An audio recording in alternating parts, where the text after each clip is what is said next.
Hi everyone, today we're going to talk about what you can experience in a shamanic ceremony. Hello, this is Berto and this is my channel where I share my journey as a shaman practitioner. And today we're going to show you a talk that we did about shamanic ceremonies to explain more about what you can expect in a shamanic ceremony experience. Let's get into it. And today is the first episode of our Ask a Shaman series. And this is a very casual chat. You see, we're just sitting here on the sofa and everything. And basically, this is our open discussion where, well, it's not really open, right? It's more of we are asking questions so that you guys can learn more about ceremonies. And more importantly, I want you guys to actually post your questions in the comments below. We'll try our best to answer it in this session. But if not, we can always have another session for that, okay? We don't know how many questions we will have tonight, so we will just go with the flow, okay? And we have 1 hour, and at the end of this session, we will show you a little bit more about what happens in a ceremony. And it's gonna be something that's probably different from what you guys have seen. If you are part of our community, you probably have seen some of these things. But it's something that's new that we are introducing in our next ceremony. Okay, so do watch out for that one. So if you're watching the recording of this video, because this video will be posted on Facebook in our community page, you can also watch the video recording and then you scrub all the way to the end so you can see the surprise. Okay? But for those of you who are joining us live, you can always ask us questions and we will try to answer them the best we can. If not, we're gonna ask our teacher to answer them. If he answers, we'll tell you. If he doesn't answer, then, tough luck. Alright? So, we will still have Okay, so, joining us today here is our very good friend, Suan! Hello! Okay, so she's our potion girl. We need to have a proper title for you. Just call me the potion. The potion girl. I always refer to you as the potion girl in all of our videos. But you've seen Suan join us in many of our ceremonies. She taught us a little bit more about how to do some of our previous ceremony online. But this time, we will be just chit-chatting on what we experience about ceremonies, what it really means, what's the significance, and what is the application of that to modern people like us. Okay?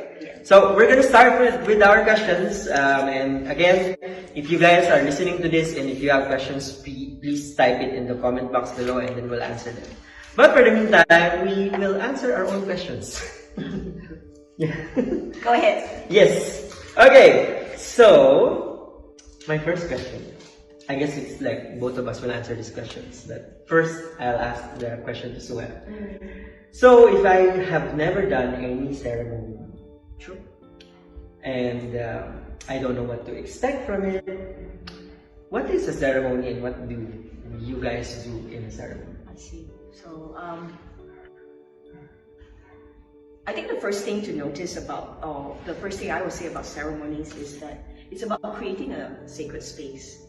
And it is, in our busy life where there's a lot of distractions, it is, for me, important to kind of make something that is special and sacred to me.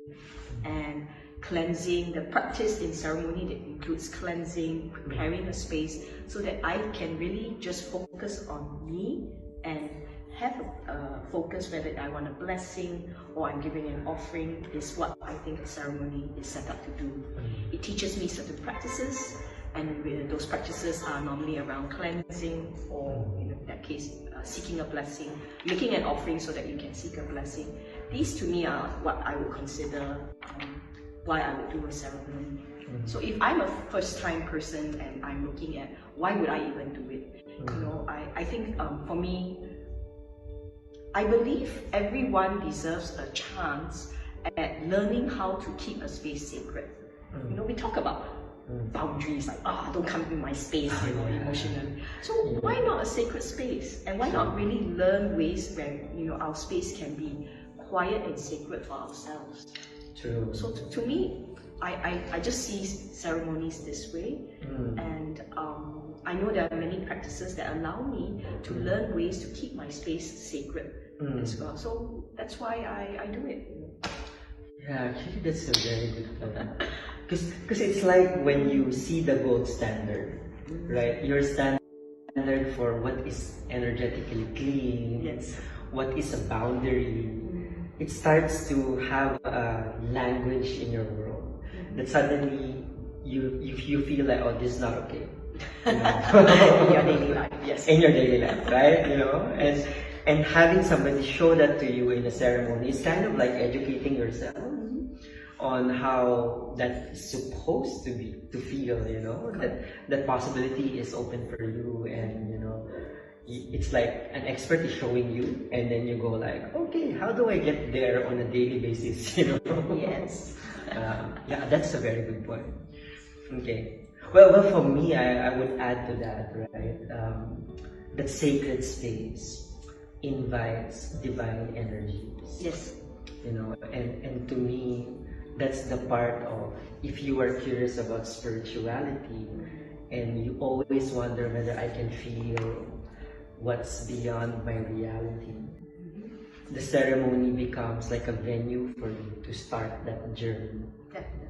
You know, and it's almost as if somebody is guaranteeing you that you will feel something, you will see something, or something. But obviously, it also depends on you. How open are you in experiencing the effect of the ceremony? But at least in a ceremony, the chances are higher. You know, and I love that. I love that part, that it's really just about taking the first step in connecting to something sacred, something divine, or whatever you want to call it, spirituality. Sure. You know, and there are many ceremonies that are for different types of energies. You know, it could just be a positive energy. It could be to the celestial body, the moon, the sun, Sure. or it could be very specific, like we've heard of ceremonies for gods and goddesses. And spirits and elements and all of that, you know. I go like, okay, pick and choose, right? Okay, this is where Batu is just gonna go off tangent because it's obviously his favorite topic. Oh yeah. There's so many things that we can see in a ceremony. When at least you get to have a glimpse of what you can expect inside the ceremony. True. Yeah, that's true. So yeah, I think that's fundamentally what a ceremony is. And okay, there's one more thing that's, but this is actually a common question that we encounter, right? What is a difference between a ceremony, let's say a magical ceremony or a shamanic ceremony, versus a religious practice? I guess the main distinction is we don't really worship. There's no focus on worship in a ceremony, as opposed to say if it's religious. Ceremonies traditionally as a practice came from many religions, but there are also ceremonies that were practiced to venerate certain things, and it doesn't necessarily have to be tagged to a certain religion. So to me, the worship is the clear missing in a ceremony. That's also, that would be the biggest thing for me. So, yeah, so religion is more about worship, and ceremony is about doing something in a focused, secluded, sacred. Yes, you're learning a practice, but you're not necessarily having to worship something. Yes. Yeah, that's true. And that brings us to the point of another dimension of ceremony. That there are specific steps that have been tried and tested, and that's why a lot of the traditions keep the ceremony sacred, because it's something that they have. It's kind of like, if you look at it from a product point of view, it's something that they have perfected to a point where there's almost like a patent to it. Yeah, and also another side of it is you need to protect those steps, because if somebody just haphazardly does it, then we don't know where it will go. We don't know where it will go. It's a big wide open world out there. It is, and it does happen, especially if we're doing ceremonies on our own. Yeah. Where there's no person to go, hey, what's going on there? Yeah. Or what happened just there? So it does happen. And I think if you are interested in spiritual esoterics, the risk of what I would just call going off can be quite high. Yeah. So there are some safeguards that you can take for yourself, but that will be one big area to look into. Yes, that's true.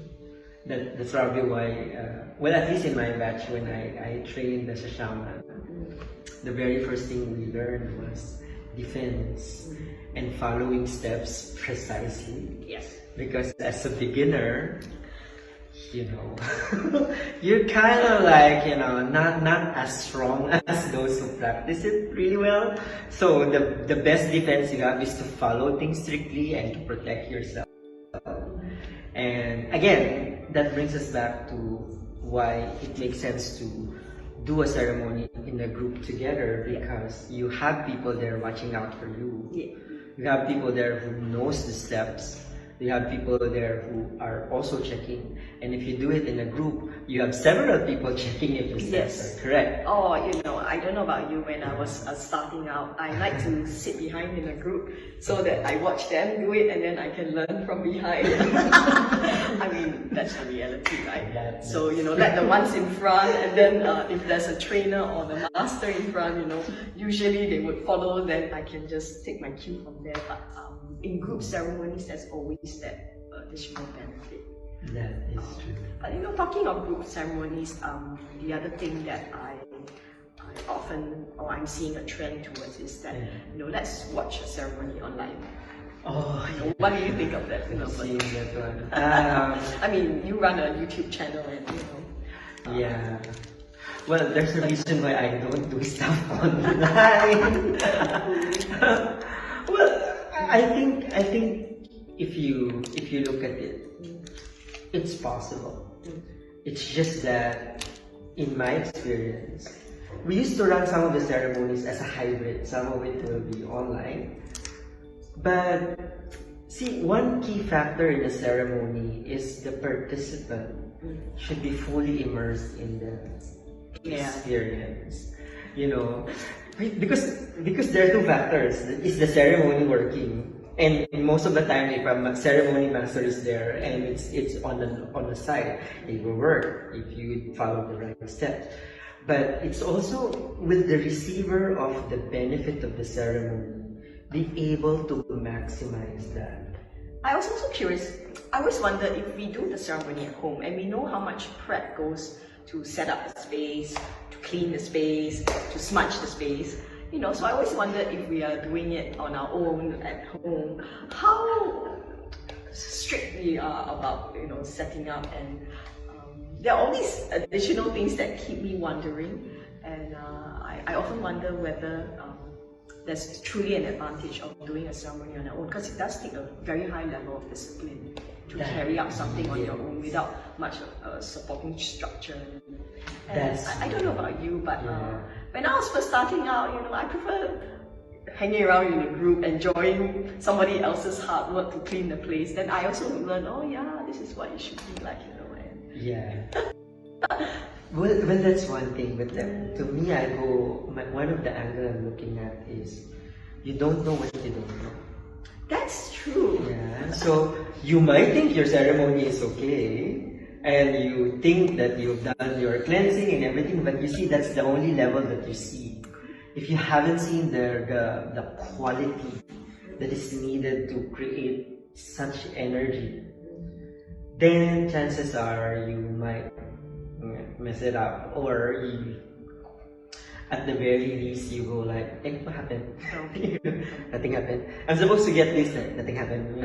Or you just convince yourself, something happened. That's the usual thing I observe. I've also run face-to-face sessions, and some people tell me like, I do this, I do that, and then when I test it, I go like, you do this, and then what happened? Nothing happened. Ouch. Yeah, I have a lot of stories of that, And also the other part I realize, and this is coming. I guess we don't know what we're looking out for. We don't know what to watch out for. We don't know where the warning signs are. Yes. And when we do it ourselves, yes, we have the comfort of our homes. Yeah. But there are many factors there that we have to. It becomes part of that. I know it takes up my space. Because I'm wondering, did I do the right thing? Am I following the right thing? I'm scrambling for things on my own. So. I often found it a struggle doing ceremonies on my own. Yeah. In the start, especially. It is quite a struggle, and the setup needs to be there. Blah blah blah. Just looking at how many items you need. Just looking at that one, right? Yeah. How many items you need to perform a ceremony. I don't like. Best of luck procuring all of that items, right? So even from a very logistical point of view, it's a bit harder. Sure. Especially if you are untrained. So. Do we need to check if there are questions for us? Yeah, actually, no, nothing. Okay, we can just continue talking. There are no questions there, but I know there are some other questions here, so Yeah. we can start answering them. Sure. Any other questions, guys? We can take a pause here. Let me tell you a story. Like, one time in one of my prelim, somebody told me she can charge a crystal with a pendulum. So I go like, show me. I go like, show me. I'm interested because I actually haven't been taught how to use the pendulum. And I go like, okay. Then she said, oh, just do clockwise, all of that, right? And then the other people watching there go like, but nothing's happening. And I go like, okay, let me try. And then I did the clockwise, and then the crystal started glowing, and you can see it. And she goes like, how come you do the same thing? And I go like, you do the same thing. I go like, I think there's that factor that because I am always in this kind of states, there is some alignment inside me that will make this ceremony work. And I think that's one thing I go like, that's why I'm gonna go like, if my teacher or the ceremony master is going to conduct, I go like, I'm just gonna sit there. I go like, because I know his rank is higher than me. And whatever effect he is going to create, it's probably going to be better than me doing that alone. And I'm like, okay, that's a very big lesson for all of us. I agree. All tools, whether it's pendulums, crystals, any tool, and because I guess if you call me the potion girls, I just work more with materials.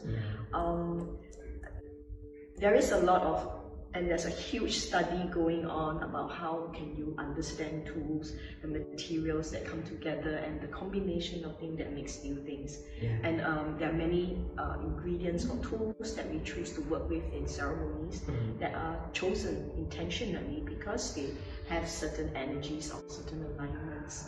So there's a lot of what I would call alternate consciousness, where we want to do a practice or a ceremony. So that's how it becomes sacred. I mean, when we say crystal, in my head I'm going, ooh, what kind of crystal was it? And what was the match of that crystal with the pendulum? Was the pendulum man-made? Or was it also a natural crystal? And how was the string? Because all that plus the length of that would make a difference. There is metaphysics involved. There are lots of laws involved just to make a combination of things go on there. And so as you are saying it, all these things I'm calculating in my head. I'm going, that's an interesting little experiment going on there. Because all things are equal except the person holding it. Yes. So at least that was a little scientific experiment. Oh no, there are other things different. Your time frame, because the previous time frame was different. That's true. And different time frames can open up different windows. Which is, as we know in ceremonies, is important. Correct. We're not just doing it in a random thought or something. Right? It's usually aligned to some event, whether it's a seasonal or whether it's a alignment of the moon or the sun or the earth. I think we're being prompted. We have a question. Yes, we have a question. Okay, we are asked to look at the camera and not just okay. But we have a question. What can I look forward to in a ceremony? That's a good question. How do we answer this? Do we want to talk about a specific ceremony or just Maybe common elements that Okay. we see in a ceremony that we enjoy. Okay. Yeah. What do we? Let me think.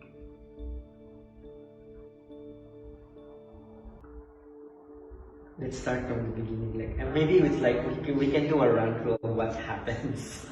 Yeah, I'm just going. Wow, there's so many factors. Which one should I talk first? I'm just being so calculative and greedy here. Okay. I think the first thing we always gather back from ceremonies is an elevated sense of the energy that is returned to us. There is an exchange that happens. Okay. So that's the general angle I would want to take. Okay. So usually ceremonies leave me feeling refreshed. True. Or feeling if there was negativity in my space, that would have been removed. Yeah. Some ceremonies leave me feeling very focused. Yeah. Some ceremonies actually clear my thoughts, and then I start to see things that were bothering me, and I start to see ways out of it. True. Those will be some things I often get out of ceremonies. That is, I guess, the feeling or what I'm describing is what I would call the blessings from the ceremony. Yeah. So I guess that's one way to look at ceremonies. From a shaman's point of view, I guess you would also look at how it's a practice for you, and you might be focusing on certain practices there, and gaining a mastery or a different idea of how you are practicing that particular practice. So there's that additional step there for you. Correct. So that's like a bit of, if you are always in shaman, well, if you are following a route, then there's always some kind of training going on. So I guess that opens up that for you as well. What else would you think you would say to a general person? What can they look out for when they come for a ceremony? I will go in sequence on what happens on the usual format, right? So it always starts with a sharing, where most of the time the ceremony master will explain the tradition, the rationale of the ceremony, the effect of the ceremony, and also he will explain why certain things are being done in the ceremony. Sometimes no. Sometimes no. So sometimes it's like you just can ask do it. questions after. You can ask why did we have to do that, and then you get a better understanding because you have experienced it. Why there was a certain logic or wisdom there that you were exposed to.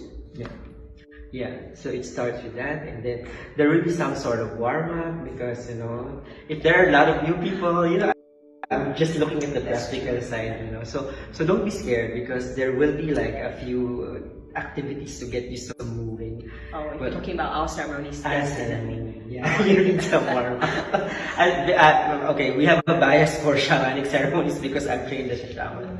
Okay, I'm not saying that's true for all of the ceremonies. The shamanic ceremonies tend to be a lot of movement. So, you walk, sit, stretch a little bit. And then there will be the start of the ceremony where you start for calling all of the energies that you need for the ceremony. So that is a form of prayer, but it's not the religious kind of prayer that most religious people are used to. It's not a worship. It's more about, hi, we need help. Can you help us?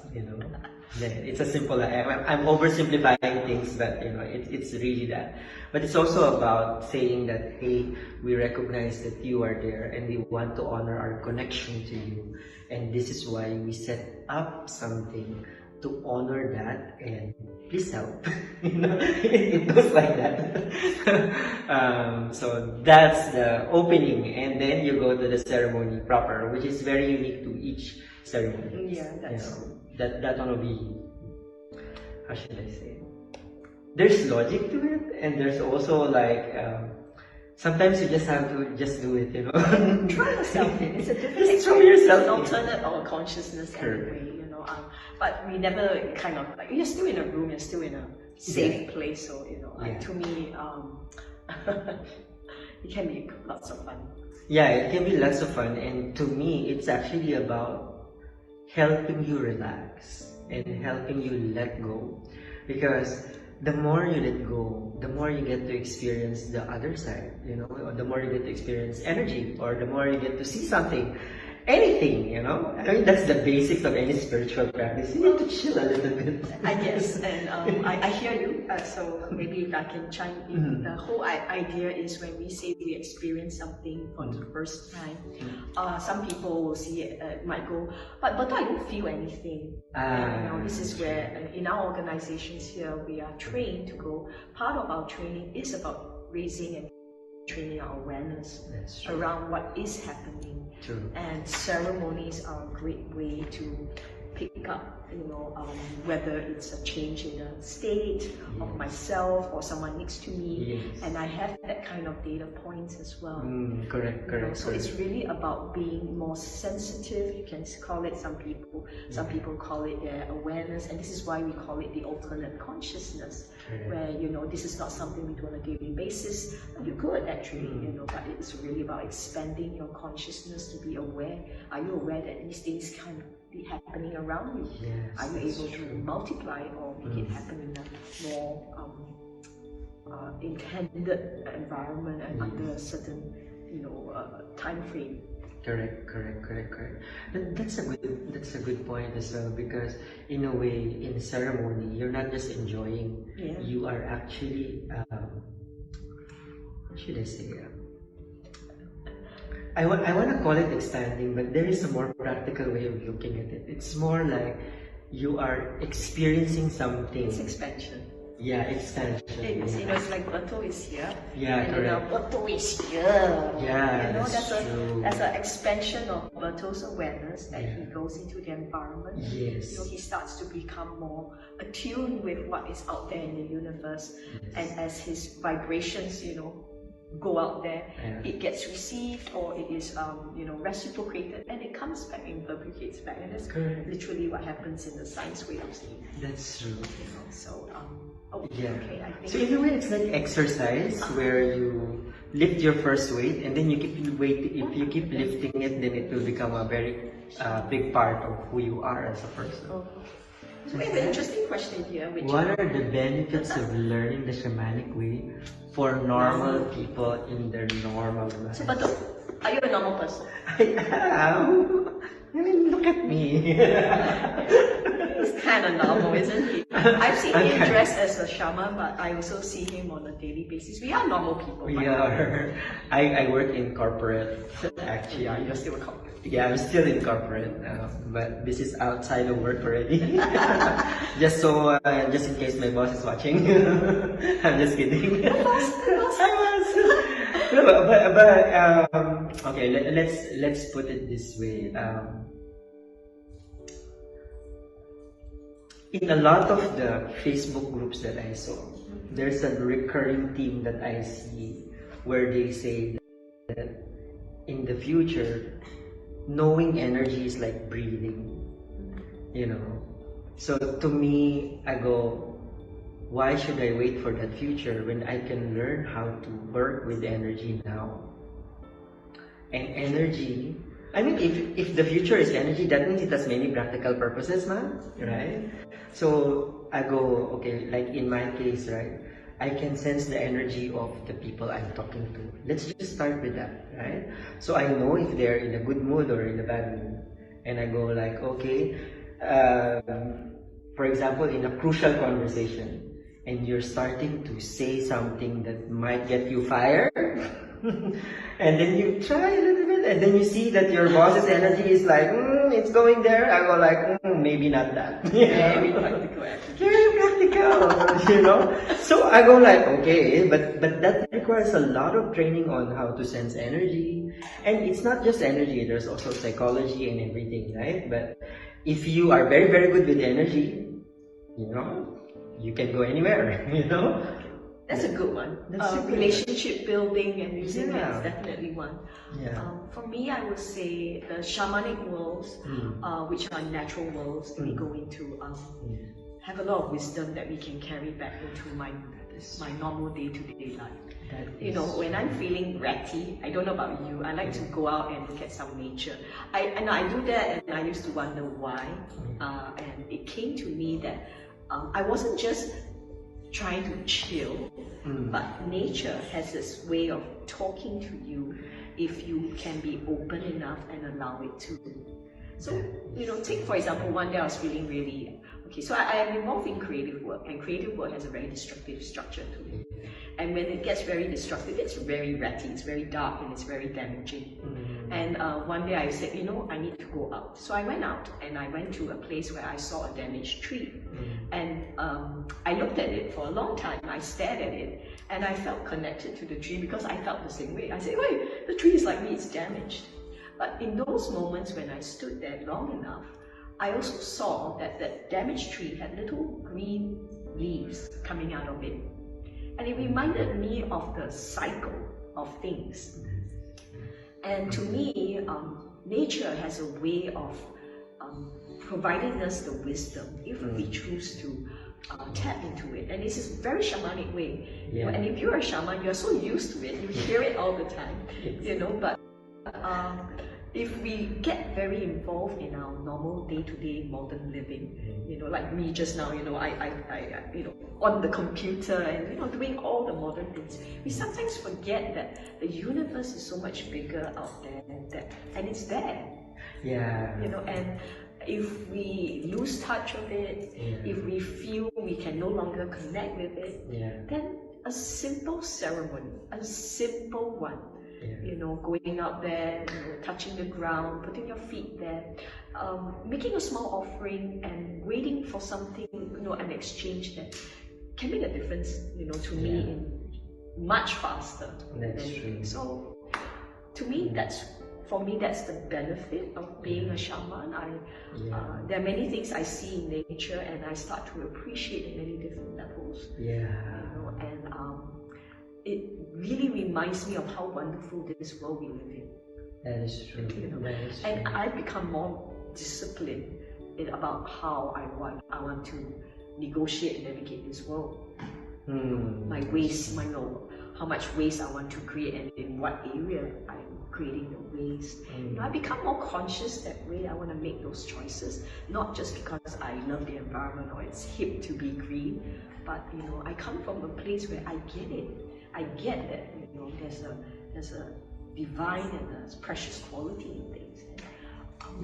I see that just by putting on my shaman lenses, you know. It's a wonderful gift then, don't you think so? It is. I mean, when you were telling your story, it reminded me of just the other day. I was discussing something with Grace, and our discussion went into like, Grace was telling me, I need to see the light. And I'm all like, Grace, don't look for the light.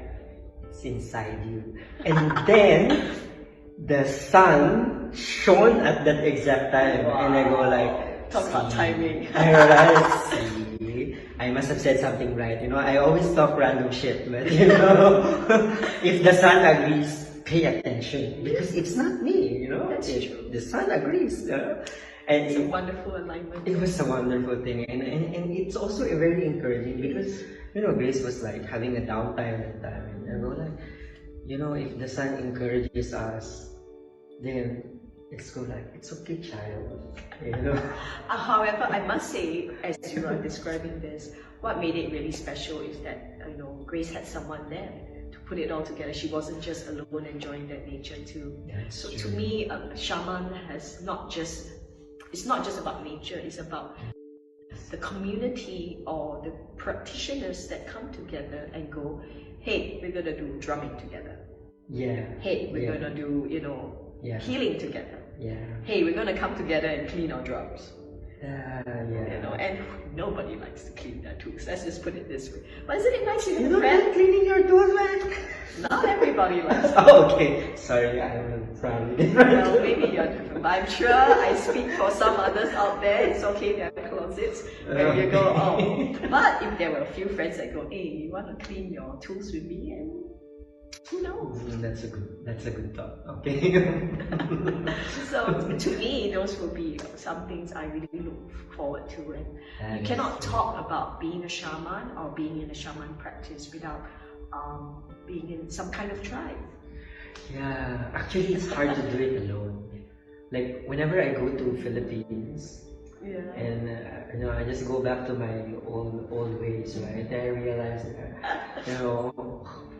nobody's encouraging me here. Like I don't have my tools. Like suddenly I am slipping back to a normal person. It's hard. It's hard, and as shamanism is ceremonies, rituals, healing. Yeah. They all require some sort of practice, consistency, discipline, and it's easier to have somebody encouraging you to do that. In a group. Yes. It's you might be uncomfortable, you might not know the people in the start, but many times, and we run practices, we run ceremonies here, we see all that kind of fade in the background when it's time to run a ceremony. It's like, okay, check your ego and check all the difficulties you have at the door, and let's come together and make something wonderful for ourselves for the next few hours. And I love that whole shared goal we want to work towards. There's a certain attraction in it for me. Good. So okay, we're almost wrapping up for the night.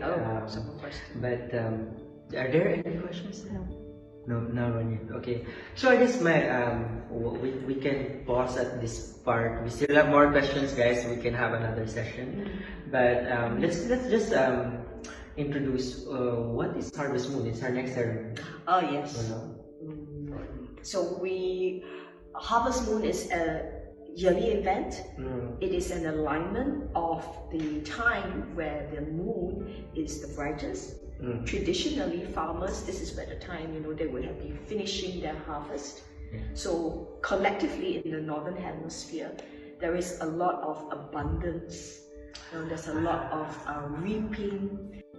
There's a lot of, things are growing, it's time to harvest. So that gathers a certain kind of energy. Because after this, when we do the harvesting, what we look forward to is the rejuvenation. It's after you do the harvest, you start to prepare your lands, to rest, and you want to rejuvenate, prepare for the next stage. So, traditionally, if you look at the harvest moon from a farmer's point of view and the agriculture point of view, that's what's created.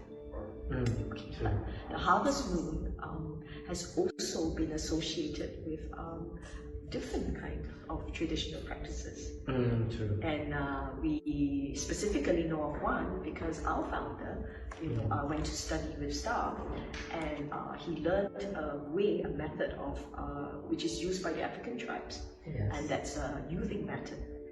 Sorry, not youthing method. It's a youthing ceremony. Youthing ceremony, we would say that. Youthing as in, there are certain practices you can do to make yourself feel more rejuvenated. Technically, the term they use is you feel younger. And I would say I do. I mean, I've done it for years, and I definitely feel younger. Look at him. 4 years. Let's wait and see for another 6 years. Okay, guys. And this is something you can hear. You can read up about Harvest Moon and youthing ceremonies. It's all out there, and we have it too, and we practice it here, and we all love it. It's one of our biggest coming together. The difference is that, if you've been with us, sometimes we encourage you to try some ceremonies at home, like Earth Day, some of us did Summer Solstice. But for Harvest Moon, our shaman friends here, feel that let's come together. Let's come together. We have a nice space, and we want to run this together. I love that idea. The whole tribe coming together for this is wonderful. So that's basically what it's going to be in a nutshell. And we are inviting you to come and join us, get to know us a bit better. This is something that comes out to you, I think, there's some details that are floating around and you go, Yeah, find out. I sent so many videos on that, and I'm releasing another video on that one as well. So you can learn more from that one. Yeah, that's probably more technical than what I just shared with you. A little bit, yes. But it covers some of the basics, just in case you didn't see this part. But also, like I think you have a good point. Like we decided to come together for this ceremony. We did. At the start of the year, I remember you went, Suen, we want to do this, as a, we also made a risk. We weren't sure if there will be, COVID restrictions. COVID restriction, but we set the intention. We said, let's have something nice. Let's come together. Yeah. And you know what? Honestly, don't you think something is in our favor? All the restrictions that I know, right? It's just lifted just now. We don't even need to wear them. Oh yeah, today is the first day that we can't wear mask outside. We don't need to wear mask outside Singapore except public transportation and hospital and whatever is in the info card. I don't know everything. Any information that don't hear it all. Yes, yeah, don't hear it all. Yeah, go do your research, okay? But to me, when I was going, like, I am not risking my youthing, okay? I will go make sure that my teacher does it because that's I don't know. Maybe for me it's important. It is. Beauty is important. I'm not saying it's not, but if you are looking for something deeper, it's also there. Yeah. Consider that beauty is a function of symmetries inside us. And it is about aligning ourselves back to that, isn't it? That is true. And part of beauty and why we associate youth with beauty is the regrowth factor that all of us looks forward to. It's an attraction. That's true. Right? You look at a dead plant, you want to see that little shoot that grows up, and that's the attraction. And hence, for a long time, youthing has been associated with beauty. And I go, why not? Yeah.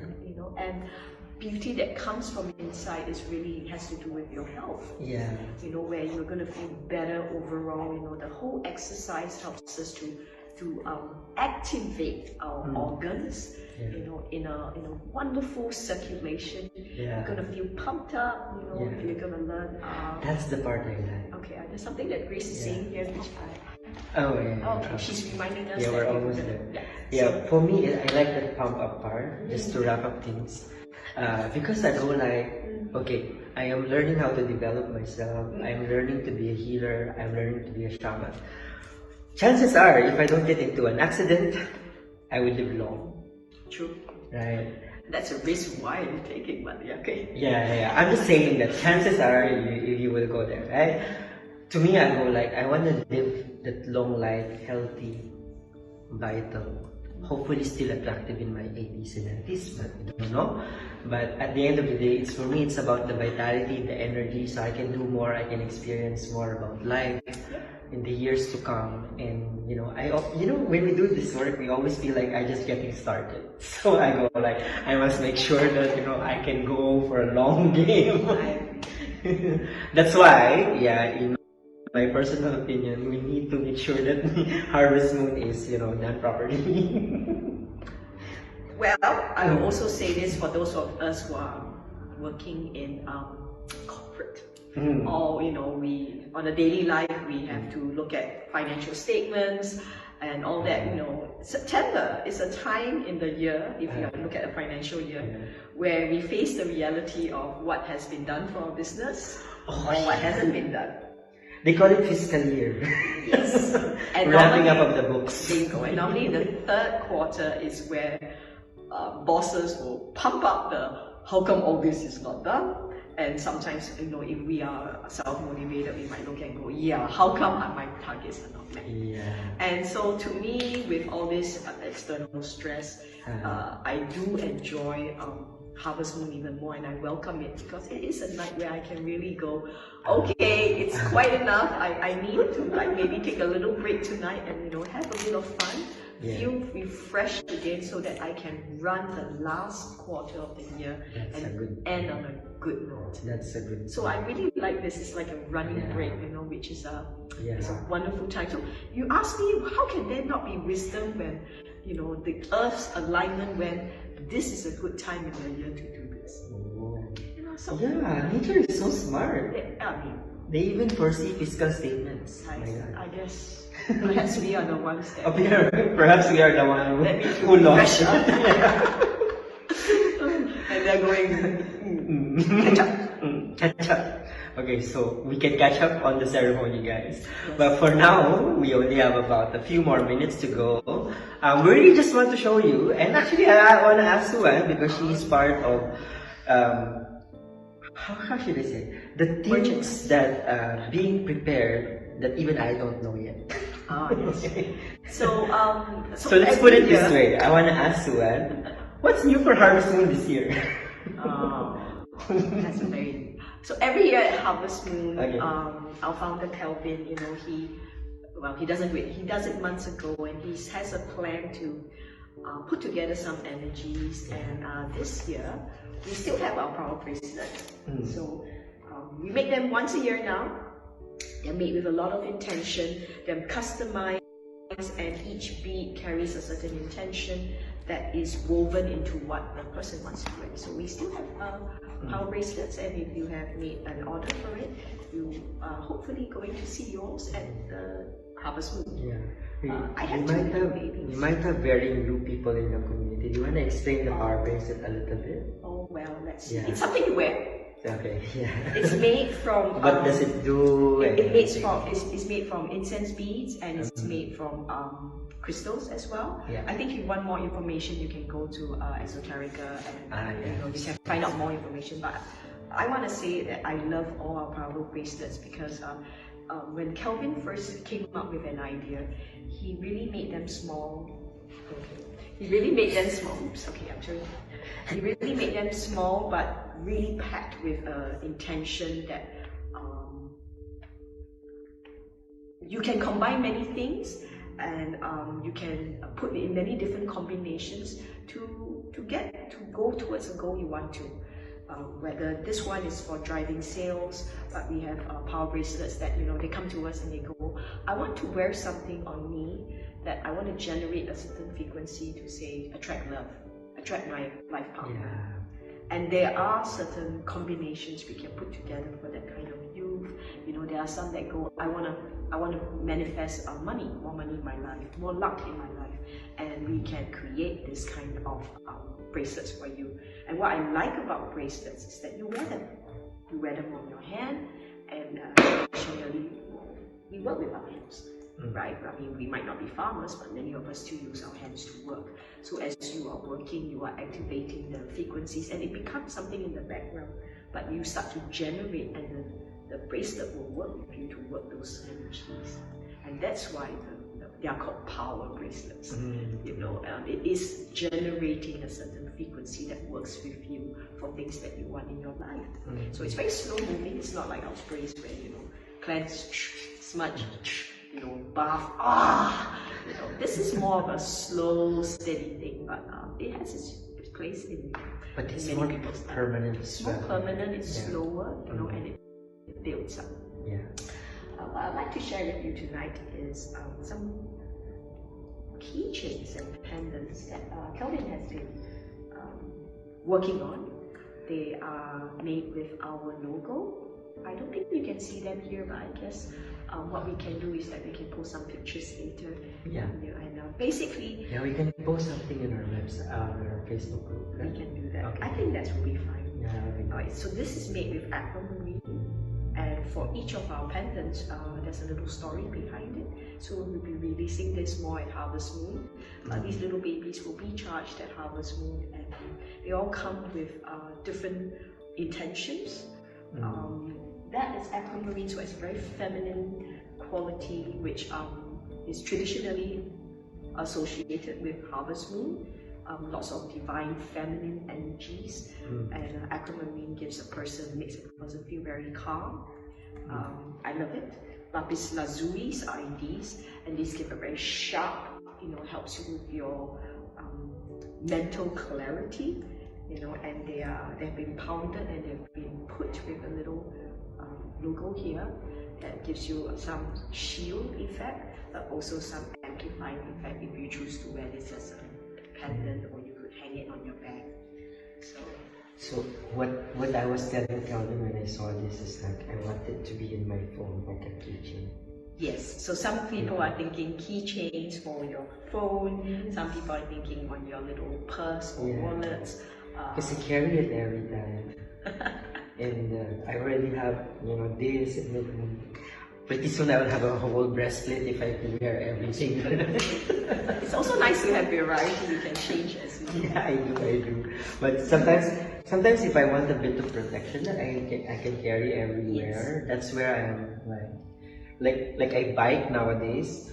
I put one pendant inside my bike and I never take it out. Not whole life, and I've never been in any accident. So That's nice to know. yeah. So we have some of this, and if you would like to find out more, then and you want to see them in person, then come to Harvest Moon. Yeah. We are gonna be releasing some of these gorgeous pieces. Kelvin only makes one per piece, and he makes them by hand. So it's quite a labor of love for the last few months for him, and they are beautifully there's a lot of intention put into it, and they all have slightly different, like our power bracelets, they all carry different intentions. So depending what you're looking for, you might find something beautiful you might want to take home in a keychain as well. It actually looks like an heirloom. It's something that you can pass around to the next generation or something. I'm giving this space because every time I see all these wonderful things, there's this part of me that wants to keep everything. The hoard side, and then I go, okay, that's not really very useful to have. So it is a bit bittersweet for me. That's why maybe I look and feel a bit grumpy, but I will be ready to give them up, and I guess I want to facilitate finding them wonderful owners when Harvest Moon comes, okay? Yeah. If you're sensitive enough, they will signal to you that they want you to be their owner. That requires a little bit of sensitivity, exposure, training, and all of those good stuff. We will also have other crystals on sale if you'd like to take a look. We've got beauty rollers and so forth. And just key in, we're going to be releasing some of this information, but not to take away the sacredness of the ceremony. It is still a ceremony first. And these things are really little wonderful pieces you can take home, so that the energy of that ceremony is going home with you, and it's something that you can take home and enjoy for the rest of the year. So that's why we have our products, but it doesn't. It's not the focus, but. Who am I to say, hey, what are you coming for? If that's what you're coming for. Because once you're coming for the whole hall. There's no, I come towards the end only. So because of that, we think you're going to have a good time. Okay. Cool. Yeah, I mean, we have many to offer, so if whatever floats your boat, just take it. Okay, that's quite an interesting statement. Interesting statement, is it? It is. Okay. See, this is what happens to most. Yeah, this is what happens to me. I'm going into my precious mode again. Give it back. It was like the my precious thing. I got to drink the staff roll, please. You got to watch these people. They come around and then they forget that you came for a ceremony. Yeah, I know. I forgot that I was on live for a while. Yes. Looking at you saw that, okay. It's what it is, but the whole idea is we just wanted you to have something that, when you go home and you have it with you, it carries that whatever you experience that night with you. And that bit of that magic, in a way, gets taken home with you. And it is designed and programmed in a way, it will bring back some of that energy. So, that's why we go into merchandising that way. It has that magic for you. And why not? If you came for the ceremony, go home with something. Yeah. Okay, there is an exchange. True. And it's good to be surrounded by these things in, for example, your bedroom or any special place like the place you work. Well, when it's more like that, yes, it will not be for a large area. Yeah, correct. You're carrying it on you. you. You are Yeah. putting it in a place that's close to you, or in your wallets, or Yeah. hanging on one of your bags that you carry for a certain intention. So these are some of the for smaller things. We do have some keychains too, and I have one of mine, and I love it. Keys, as you know, have many metaphorical meanings associated with it, and they are there for a reason. Oh, I'm not gonna say it. way. Okay. We're gonna just We started to go into the very esoteric part. come for our event. Maybe you get to know us better And learn more. Yeah. There's actually a lot of information in that single statement that's you and me. If you can hear it. Well, the idea is if you like what you heard and you think we're not like weird people, Yeah. with like feathers and all that. Although I wish I had some. I just have white hair now, but it will be black very soon. The whole point is I guess we are normal people, and Yeah. we hold he holds a corporate job. We run the business, so we are not we're ordinary people, but we feel that we have been given the privilege of opening up our worlds to different things, and we want to share that with you. Yeah. So come and find us. Yes. Tune in to Berto's channel. Yes. We invite you to come and see us in person. Yes. And if you like more of this and you'd like to hear us talk, I think Berto is arranging for one next week. Yeah. Just give us some comments. We also read them even after posting the video. That's true. If you have more questions after you're watching this, or you're watching it right now and more questions come to you, you can post your questions. I'm not sure if I'll answer it, but most likely Berto will answer it. Yeah. We're replying to your comment. It's just that it's not immediate because it depends on when we see it, right? But we do post every week, so we will see it. Okay. Okay. I think that's all we are going to do. Yeah, that's it for tonight, guys. 1 hour, but next week, just watch out for our next invite. We can always have another session, and then hopefully we can show you more. So for those of you who are in our Facebook community group called Shaman Nights, we would like to invite you again to another talk next week. The details are below, and you can find the poster in our community page. Anyway, like what we always say in our channel, don't take my word for it, try it out for yourself. If you want to know more, feel free to join our free online sessions called Ask a Shaman, where you get a chance to ask us your questions related to spirituality and life in general. And we can answer your question based on our shamanic point of view and our experience. All you need to do is add my tribe's Facebook group and look for the latest Ask a Shaman schedule that you can join in. It's free, and all you need to do is click going in the events page. Lastly, please don't forget to like, comment, and subscribe to my channel so you can learn more about modern shamanism as a practice that can make your modern life a little bit more magical every day. And that's all, folks. I hope you enjoyed this video, and I'll see you on the next one. Bye!